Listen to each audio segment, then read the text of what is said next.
अस्सलाम वालेकुम friend, welcome है आपका हमारे यूट्यूब चैनल एडवांस टीचिंग में। तो दोस्तों ये एसक्यूएल सर्वर सीरीज का पार्ट 3 है। इसमें हम देखेंगे कि डाटा टाइप्स क्या होती है एसक्यूएल सर्वर में। तो पिछली वीडियो में हमने देखा था कि हम एसक्यूएल सर्वर में डाटाबेस कैसे बनाते हैं। तो फ्रेंड हम जो है वो डाटाबेस में टेबल्स बनाते हैं। तो टेबल्स बनाते वक्त हमें जो है वो इन चीज़ों का ख्याल रखना चाहिए कि हम टेबल जो है वो किस लिए बना रहे हैं, हमारे टेबल का हमने नाम क्या रखना है, उस टेबल में हमने किस तरह का डाटा स्टोर करना है, और उसमें हमने जो नेम रखने हैं वो कौन कौन से नेम रखे हैं, किस तरह का डाटा जो है उस टेबल में सेव होगा। तो ये हमें टेबल्स बनाते वक्त इन चीज़ों का ख्याल रखना पड़ता है। तो जैसे कि फ्रेंड मैंने ये देखें एक टेबल्स बनाया जिसमें मैंने ये कुछ लिए हैं डाटा रखा है और उनमें कुछ कॉलम्स के नेम लिए हैं। तो अब टेबल बनाते वक्त सबसे पहले हमें ये आइडेंटिफाई करना पड़ता है कि हमने इसका नाम क्या रखना है। तो एक तो चीज़ ये होगी कि हमने इस टेबल का नाम क्या रखना है, क्योंकि हमारी डाटाबेस में मल्टीपल टेबल्स हो सकते हैं। तो कौन सा टेबल हमने किस लिए बनाया है उसलिए हमें उसे एक नाम देना पड़ता है। सबसे पहले हो गया हमें इस टेबल का नाम क्या रखना है। उसके बाद हमने ये देखना होता है कि हमने उनमें उस टेबल में कॉलम कौन कौन से लेने हैं, कि हमारा टेबल में कॉलम कौन कौन से होंगे और कौन कौन किस तरह का डाटा हम जो है वो सेव करवाएंगे। दूसरा पार्ट हो गया हमने कॉलम नेम देखने होते हैं। अब ये चीज़ तो होगी क्लियर। फर्ज करें जैसे कि मैंने आपके सामने एक टेबल शो किया जिसमें मैंने कॉलम दिया नेम, डेट और पासवर्ड।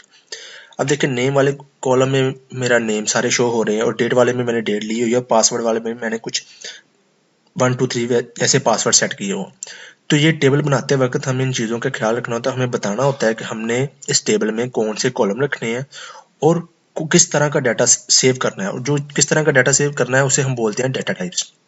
अब डाटा टाइप से मुराद क्या है, जैसे कि मैंने देखे नेम वाले के लिए मैंने लिया है जी वो कुछ नेम्स लिखे हुए हैं जो कि एबीसी के फॉर्मेट में।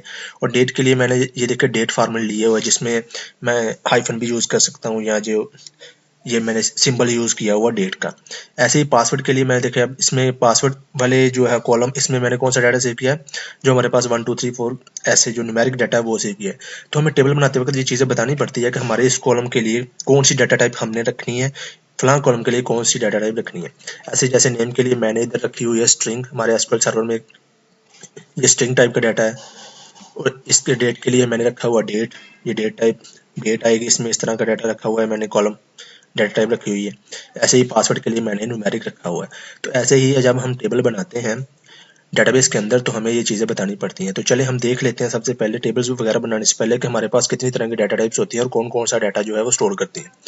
तो फ्रेंड जो मैंने एसक्यूएल सर्वर में डाटा टाइप्स होती हैं उसको 3 कैटेगरी में जो है वो डिवाइड किया है। सबसे पहले जो हमारे पास स्ट्रिंग डाटा टाइप होती है, इसके बाद होती है हमारे पास एक न्यूमेरिक डाटा टाइप होती है। स्ट्रिंग जो है वो एबीसी वाला डाटा स्टोर करती है, न्यूमेरिक हमारी 1 2 3 4 वाला इस तरह का डाटा स्टोर करती है। ऐसे ही हमारे पास एक और होती है जिसे हम बोलते हैं डेट एंड टाइम। अगर हमने डेट वगैरह सेट उसका डाटा रखवाना है उसमें तो डेट एंड टाइम इस तरह की डाटा टाइप भी है एसक्यूएल सर्वर में, जो मैं आपको थोड़ी देर में बताऊंगा। वो हम जो है वो डाटा टाइप यूज़ करते हैं। तो चलिए अब इनको वन बाय वन करके समझने की कोशिश करते हैं। सबसे पहले हम देख लेते हैं कि स्ट्रिंग डाटा टाइप्स क्या होती है एसक्यूएल सर्वर में। तो ये मैंने कुछ जो है वो स्ट्रिंग डाटा टाइप्स लिखी हैं जो हम एसक्यूएल सर्वर में यूज़ करते हैं। अब इतनी सारी जो है वो डाटा इनमें फ़र्क क्या होता है, तो फ्रेंड डाटा ये सभी सेव करती हैं स्ट्रिंग फॉर्मेट में, लेकिन इनमें फ़र्क जो होता है वो सिर्फ इनकी साइज़ का होता है कि ये फलां वाली इतना साइज़ है उसका। जैसे कि हमारे पास एक कमरा है जिसमें 10 लोग रहते हैं, रहने के लिए क्या है कमरा है, उसके बाद एक और कमरा है जिसमें हमारे पास 50 लोग जो है वो रह सकते हैं। तो क्या फ़र्क रह गया, हमारा कमरा रहने के लिए होता है लेकिन फ़र्क क्या रह गया, साइज़ का। तो वो साइज़ में बड़ा है। ऐसे ही हमारे डाटा टाइप्स होता है, उसमें जो हम डाटा सेव करते हैं वो थोड़ा सा उससे ज़्यादा रेंज की होती है। अब जैसे एक कैर डाटा टाइप है, इसमें इसकी रेंज जो होती है इसमें हम जो है वो 8000 करेक्टर्स स्टोर करवा सकते हैं। इसके जब अगर हम ये डाटा यूज़ करेंगे तो इसमें हम 8000 करेक्टर्स तक जो है वो स्टोर करवा सकते हैं। ऐसे ही एक वेरिएबल वैर कैर जिसे बोलते हैं वेरिएबल करेक्टर, इसमें भी हम 8000 करेक्टर्स तक स्टोर करवा सकते हैं। लेकिन कैर और वैर कैर में फ़र्क क्या है, जो कैर है इसमें हम साइज़ मैनेज नहीं कर सकते जबकि वैर कैर में कर सकते हैं। साइज़ से मुराद मेरा क्या है कि वैर कैर में जहाँ पे मैंने साइज़ लिखा हुआ है यहाँ पे मैं बता सकता हूँ, अगर मैं इधर 100 लिख देता हूँ तो मैं इसका मतलब ये है कि ये हमारी जो कॉलम है ये वैर कैर 100 तक जो है वो करेक्टर स्टोर करवाएगा।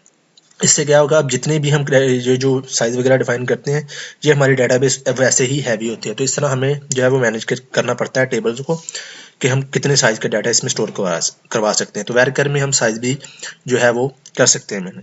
ऐसे ही जो नेक्स्ट आ गया वेरकर मैक्स, इसमें मैक्स लेंथ भी हम दे सकते हैं, इसकी रेंज उससे ज़्यादा है प्रीवियस वाले से।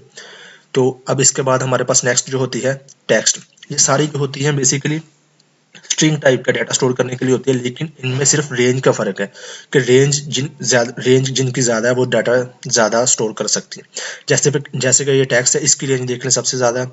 इसमें क्या है, इसमें हम साइज को मैनेज नहीं कर सकते, हम साइज खुद से नहीं दे सकते। अगर हम ये टेक्स्ट लिखेंगे तो ये इतने तक डाटा स्टोर कर सकता है, हमारा जो हमने रेंज लिखी है इतने कैरेक्टर तक जो डाटा स्टोर कर सकता है।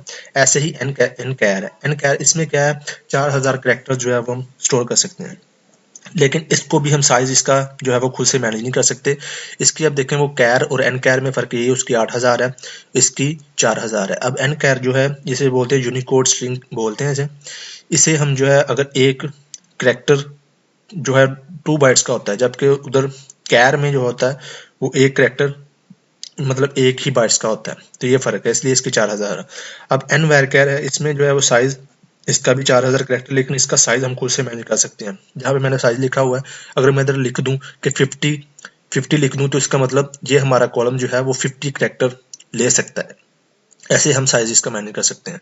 ऐसे इसके बाद आ गया एन टेक्स्ट, इसकी जो है वो ये रेंज है आपके सामने, 1 अरब फलां करोड़ ऐसे, तो ये इसकी रेंज है, इतना जो है वो ये डाटा स्टोर कर सकता है। एंड टेक्स्ट, इसको इसके साइज को हम मैनेज नहीं कर सकते खुद से। ऐसे ही अब आ गया हमारे पास ये कुछ नेक्स्ट बाइनरी, वेब बाइनरी और इमेज, ये किस में स्टोर करती है, ये बाइट्स में हमारे पास जो है वो डाटा स्टोर करती है।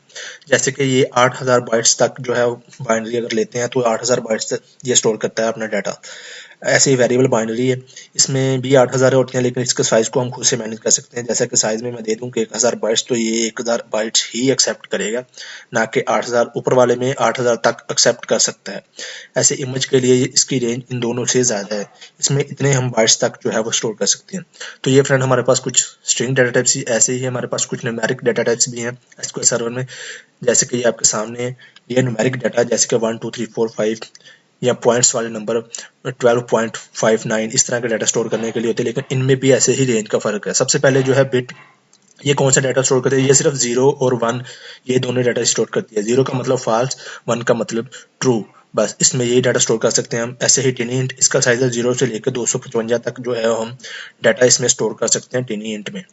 साइज भी हम जो है मैनेज कर सकते हैं। ऐसे ही आ गया स्मॉल इंट, इसका साइज पिछले वाले से ज्यादा है, इसकी जो हम वो माइनस से लेकर माइनस ये 32,767 से लेके प्लस इतनी ही वैल्यू तक जो है वो हम डाटा इसका स्टोर कर सकते हैं, और इसमें भी हम साइज को मैनेज कर सकते हैं।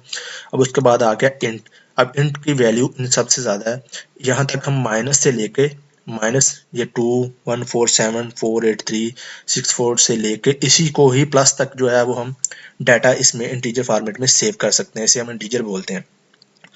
सॉरी, इसमें साइज हम नहीं मैनेज कर सकते, ये मैंने गलती से लिख दिया, साइज नहीं, इंटीजर में इतना ही डाटा जो है वो हम सेव कर सकते हैं। ये इसकी रेंज है, यहाँ तक इसमें डाटा हम स्टोर कर सकते हैं। ऐसे ही बिग इंट की तो इससे भी ज़्यादा है, यही जो 922337203685 ऐसे ही इसी को ही आगे प्लस तक जो है माइनस से लेके ऐसे ही प्लस तक जो है वो हम इसमें डाटा स्टोर कर सकते हैं।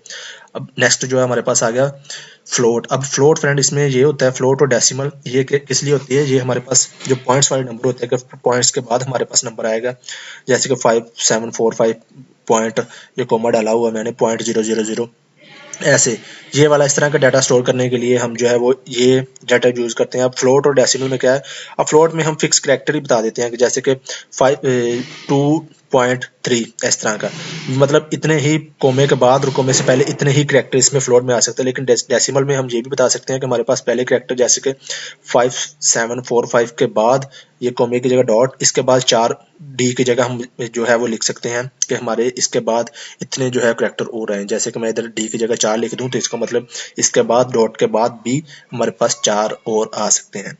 ऐसे ही न्यूमेरिक में भी ऐसे ही होता है, इसमें हम जो है वो 2 तक इसमें भी हम साइज देते हैं, और इसको भी जो है वो पॉइंट के बाद वाले भी हम मैनेज कर सकते हैं। अब इसके बाद आ गया मनी, इसकी रेंज इतनी होती है, इतने तक जो है वो हम डाटा इसमें स्टोर कर सकते हैं अगर मनी डाटा टाइप हमने ली है। इसमें जो है वो हम पॉइंट्स के बाद जो 2 नंबरों को ही कवर कर सकते हैं, जबकि डेसिमल में हम पॉइंट के बाद 2 3 4 5 6 इस तरह हम पॉइंट्स दे सकते हैं। जैसे कि हमारे पास 5745 डॉट, उसके बाद भी हमारे पास कुछ रेंज हम सेट कर सकें, वो डेसिमल में और न्यूमेरिक में कर सकते हैं, जबकि मनी में नहीं कर सकते, इसमें 2 ही आएंगे। ये इसकी रेंज इतनी है। ऐसे ही स्मॉल मनी के लिए, अगर हमारे पास स्मॉल मनी का स्टोर करवाना है डाटा में, तो ये उसके लिए स्मॉल मनी के लिए रेंज है आपके सामने। माइनस से लेके उतनी ही वैल्यू प्लस तक जो है वो हम इसमें डाटा स्टोर कर सकते हैं। तो ये हमारे पास कुछ न्यूमेरिक डाटा टाइप थी, जो numeric data type data store करने के लिए हम एसक्यूएल सर्वर में यूज़ करेंगे आने वाली वीडियोज़ में। तो ऐसे ही हमारे पास डेट एंड टाइम के लिए भी अलग अलग डाटा टाइप है। अगर हमने डेट स्टोर करवानी है और टाइम स्टोर करवाना है अपने डाटाबेस में, टेबल में, तो उसके लिए हमारे पास कुछ डाटा टाइप है, जैसे कि ये डेट टाइम है, स्मॉल डेट टाइम है, डेट है, के लिए टाइम है। अब सबसे पहले है डेट टाइम। इसकी रेंज होती है, देखें अगर हमने कोई प्रीवियस काफ़ी पुरानी डेट भी अगर स्टोर करवानी चाह रहे हैं इसमें, तो इसकी रेंज होती है, अगर हम ये डाटा टाइप लेते हैं तो हम ये यहाँ जो आपके सामने 1753 से लेके 0 इस मंथ से लेके पुरानी डेट अगर कुछ करवानी है तो इससे हम वो भी करवा सकते हैं। ऐसे ही हमारे पास एक स्मॉल डेट टाइम होती है, इससे ये थोड़ी सी उससे मतलब कम आ गई। इसमें यहाँ तक हम जो है वो डेट अपनी स्टोर करवा सकते हैं। इसके बाद हमारी जो आगे आ गया डेट, इसमें तो हम डेट ही सेट करवाते हैं। इसमें हम मैनेज भी कर सकते हैं कि हमने किस फॉर्मेट में डेट चाहिए, जैसे कि डॉट डॉट के फॉर्मेट में या वो स्लैश के फॉर्मेट में, ऐसे। उसके बाद हमारे पास आता है टाइम। अगर हमने टाइम सेव करवाना है तो इसके लिए अगर हम इस तरह का टाइम सेव करवाना है तो ये हम टाइम एक डाटा टाइप होती है हमारे एसक्यूएल सर्वर में, वो हम ले सकते हैं। और साइज की जगह हमने मैंने जो लिखा है इसमें हमने ये 7 तक होता है, हम 1 2 दे दें तो ये जैसे कि आपके सामने 12 कॉलन के बाद 03 के बाद 02 आ रहा है, इस तरह के अगर हमने मैनेज करना है तो वो भी हम इसमें मैनेज कर सकते हैं। तो ये फ्रेंड हमारे पास कुछ मैंने जो है वो ज़रूरी आपको डाटा टाइप बताई हैं, ये कौन सा डाटा किस लिए स्टोर होता है। इनमें फ़र्क बेसिकली रेंज का ही है होता है। रेंज जिसकी ज़्यादा होती है उतना ही जो हमारी डेटाबेस भी हैवी होती है, तो हमें इसे मैनेज करना पड़ता है। तो फ्रेंड इस वीडियो में हमने देखा कि डाटा टाइप्स क्या होती हैं। इस नेक्स्ट वीडियो में हम जब टेबल क्रिएट करेंगे तो इनको मैं आपको और यूज़ करना बताऊंगा। तो टेबल वगैरह कैसे क्रिएट करते हैं वो इस नेक्स्ट वीडियो में देखेंगे फ्रेंड। तो इस वीडियो में इतना ही फ्रेंड्स। थैंक्स फॉर वाचिंग दोस्तों। उम्मीद करता हूँ आपको हमारी आज की वीडियो अच्छी लगी होगी, और अगर अच्छी लगी है तो वीडियो को लाइक और शेयर करना मत भूलना। और अगर आप ऐसे ही रेगुलर अपडेट चाहते हो तो मेरे यूट्यूब चैनल एडवांस टीचिंग को सब्सक्राइब करना मत भूलना। तो दोस्तों मिलते हैं नेक्स्ट वीडियो में। अल्लाह हाफिज़।